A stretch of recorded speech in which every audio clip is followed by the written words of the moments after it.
Doctor Yunus বলে না 3-0, আমিও বলি ডক্টর ইউনূসের অবদান বাংলাদেশের 3-0, কোনো অবদান নাই এখানে। বাংলাদেশের পূর্ববর্তী যে কোনো তত্ত্বাবধায়ক সরকারের চেয়ে একবারে নিম্নমানের একটা সরকার। পূর্ববর্তী যত তত্ত্বাবধায়ক সরকার ছিল 3 মাস ক্ষমতায় ছিল, তাই না? এই 3 মাসের মধ্যে তারা ম্যাজিক দেখিয়েছে, 3 মাসের মধ্যে তারা আলো ছড়িয়েছে। 3 মাস পরে মানুষ বলেছে আমরা একটা খুব ভালো সময় পার করলাম।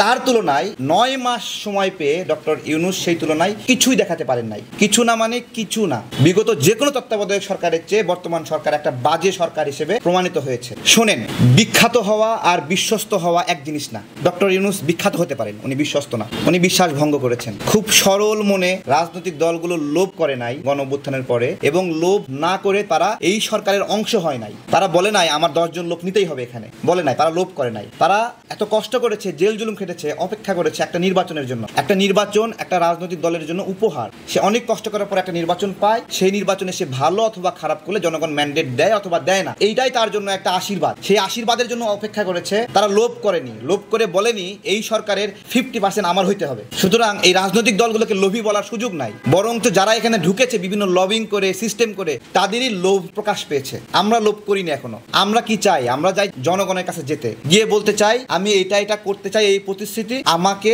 আপনি সংসদে যাওয়ার সুযোগ দেন। জনগণ আমাকে বিশ্বাস করলে পাঠাবে, না হলে পাঠাবে না। এই সরকার সেই রকম কিছু না। তারা হতে পারে অনেক জনপ্রিয়, একজন আমেরিকায় থাকে, একজন অস্ট্রেলিয়ায় থাকে, একজন নোবেল পুরস্কার পেয়েছে, তো এগুলো আন্তর্জাতিক পরিমণ্ডলে তাদের অনেক থাকতে পারে, অনেক পরিচিতি থাকতে পারে, কিন্তু বাংলাদেশের পরিমণ্ডলে তাদের অবদান 0-0-0, বিগ 0। ডক্টর ইউনূস বলে না 3-0, আমিও বলি ডক্টর ইউনূসের অবদান বাংলাদেশের 3-0, কোনো অবদান নাই।